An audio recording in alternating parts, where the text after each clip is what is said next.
Friedman became an informal economic advisor to Nixon. Nixon was intensely ambitious and seemingly ready to jettison his professed principles at the slightest sign of political advantage, recalled Friedman.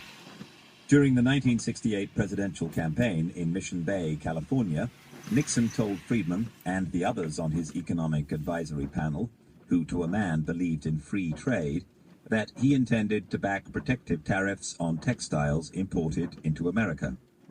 He believed that his position on textile protection would determine whether he won or lost one or two crucial southern states, recalled Friedman. He knew that economically it was the wrong thing to do. When Nixon was elected president, Friedman remained an advisor.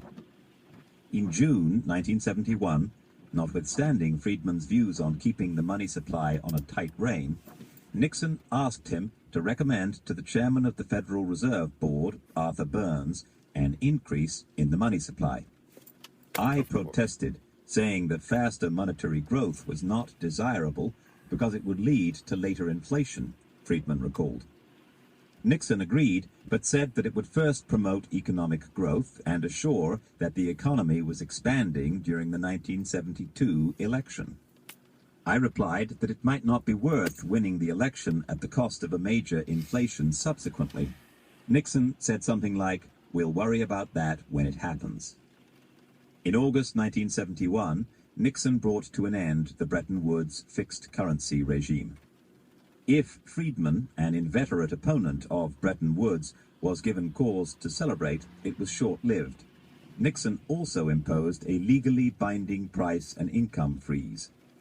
The last time I saw Nixon in the Oval Office with George Shultz, Friedman recalled, President Nixon said to me, "Don't blame George for this silly business of wage and price control."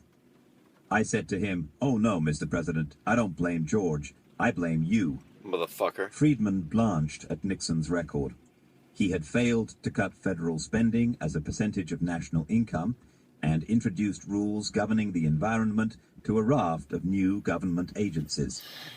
As Herbert Stein, Nixon's chief economic advisor, recalled, probably more new regulation was imposed on the economy during the Nixon administration than in any other presidency since the New Deal. Can you believe that shit?